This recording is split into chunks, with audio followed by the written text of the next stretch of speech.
Hello everyone, this is Anjali. Welcome to our visionary commerce academy. और आज के lecture में हम लोग क्या स्टार्ट करने वाले, कॉन्सेप्ट ऑफ सीएसआर। सो इसके पहले ये जान लेते हैं कि सीएसआर क्या होता है। ठीक है, तो सीएसआर एक ये होता है कॉर्पोरेट सोशल रिस्पॉन्सिबिलिटी। एक अच्छी खासी और बिजनेस ऑर्गेनाइजेशन अगर मार्केट में चलती है तो उसका रिस्पॉन्सिबिलिटी क्या होता है टूवर्ड सोसाइटी।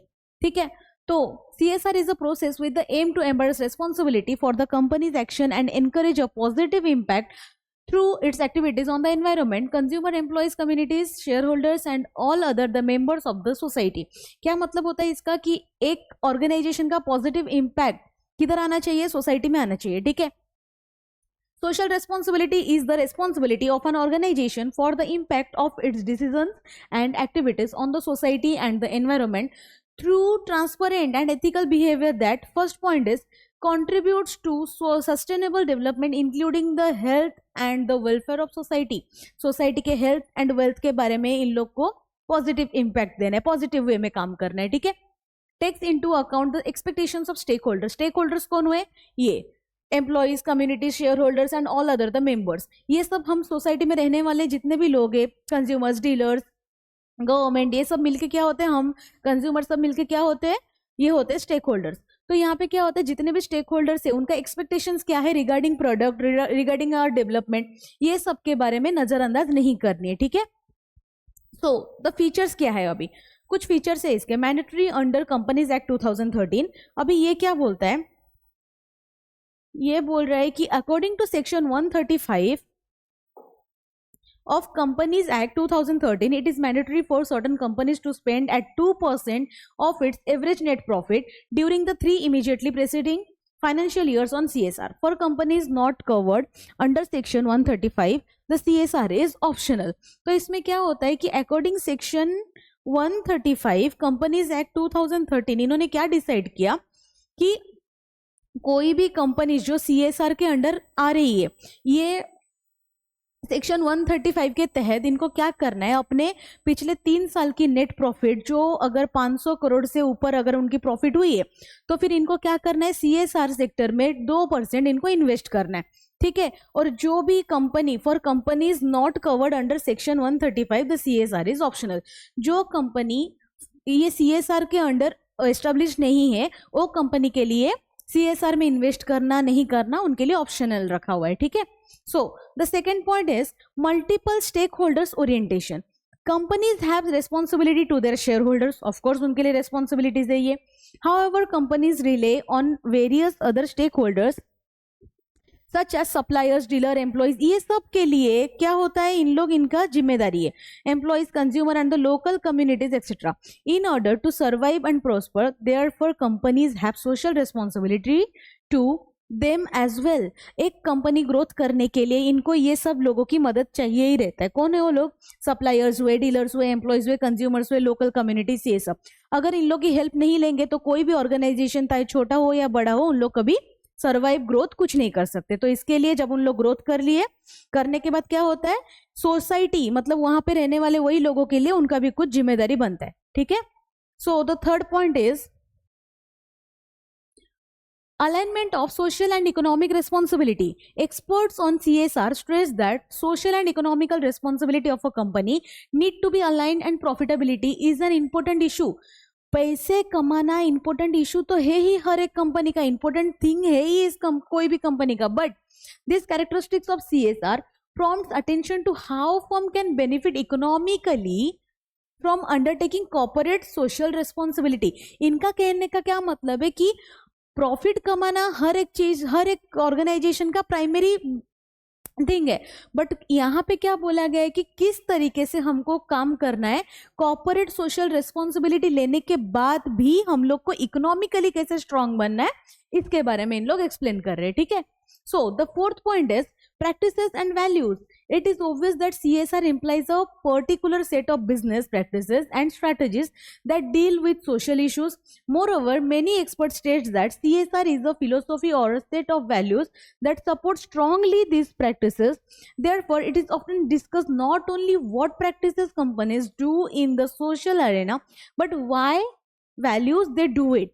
यहाँ पे क्या होता है, ये CSR एक्टिविटीज क्या करती है, क्या करना है, कितना क्वांटिटी में हम लोग को परचेस करना है, कितना क्वांटिटी में प्रोडक्ट सोसाइटी में लाना है, ये सब तो उन लोग गॉसिप्स करते हैं. It's not about gossip, but ये सब के बारे में उन लोग चर्चा करते.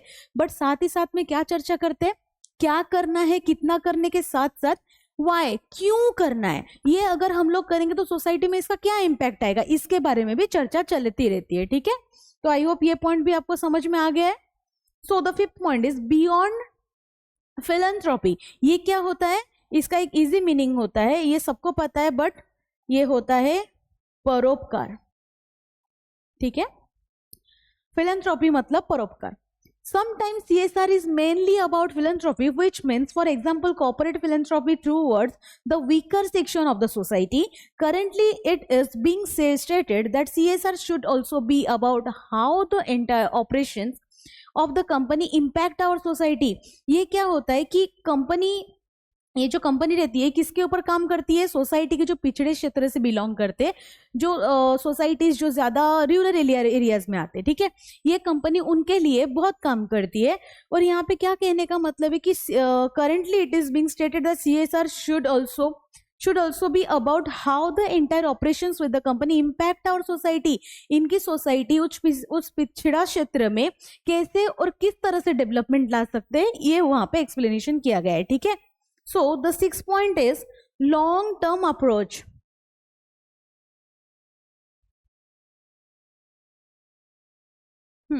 So the long term approach में क्या है, CSR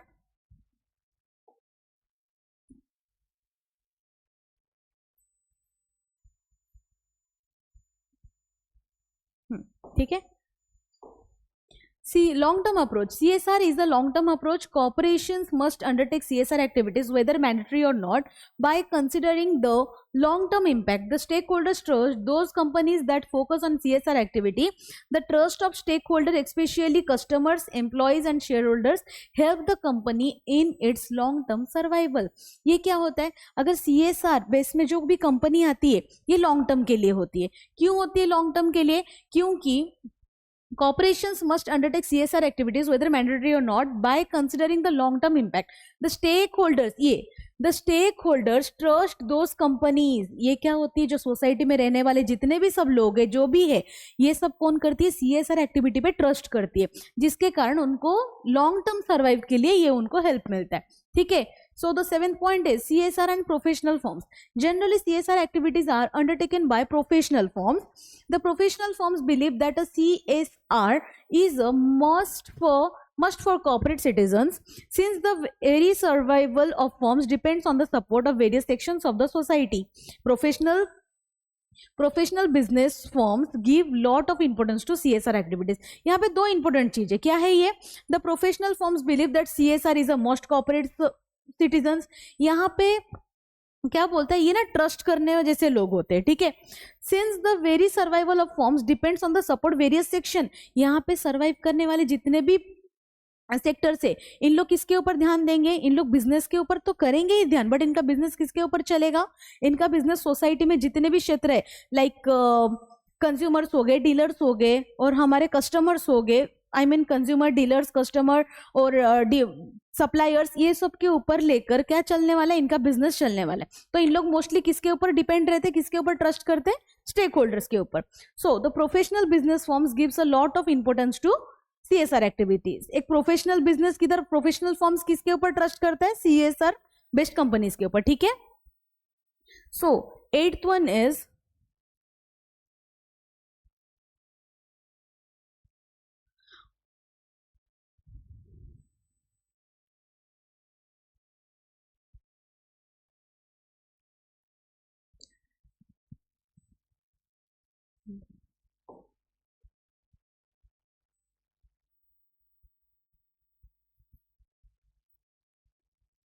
So the eighth one is brings about social changes. CSR brings about a social changes through the various programs such as CSR brings about social changes through the various programs such as eradicating poverty and malnutrition. इन लोग को क्या करना है, इन लोग को पहली बात तो ये गरीबी हटाना है, और कुपोषणता जितना भी है उसको खत्म करके इन लोग को सोसाइटी में एक नया कल्चर स्टार्ट करना है, ताकि नया कल्चर में ताकि वहां पे पॉवर्टी ना रहे. ठीक है, and promoting preventive health care के ऊपर और भी डेवलपमेंट लाना है। Promoting education specially for weaker section के लिए इनको क्या करना है, एडुकेशन प्रोवाइड करना है ताकि वहाँ पे उस क्षेत्र में कोई भी ऐसा अनएडुकेटेड ना रहे। Training programs for skill development, पिछड़ा क्षेत्र में समाज के जो पिछड़े क्षेत्र होते हैं जहाँ पे इन शॉर्ट रूरल एरिया की बात कर रही हूँ मैं, वहाँ पे जितने भी एम्प्लॉयज के लिए काउंट होंगे जिनको स्किल्स नहीं है, उनके स्किल कम है, उनको डेवलप करना है, ये वहाँ पे ट्रेनिंग पीरियड स्टार्ट करने का रहता है। And after all environmental sustainability, environment को कोई नुकसान ना हो, पर्यावरण के ऊपर उनको कोई भी नेगेटिव इम्पैक्ट नहीं करना है, ठीक है। And after all protection of national heritage and promotions of animal welfare, it's all over for पशुपालन, उसके ऊपर भी इन लोग को कंटिन्यू डेवलपमेंट दिखाने। तो आई होप ये CSR के जो 8 के 8 पॉइंट से ये आपको समझ में आ गया है इजीली। अगर आपको कोई भी डाउट रहेगा तो प्लीज कमेंट सेक्शन में पूछिए, I will be there for help you. अब मिलते हैं नेक्स्ट लेक्चर में, तब तक के लिए थैंक यू।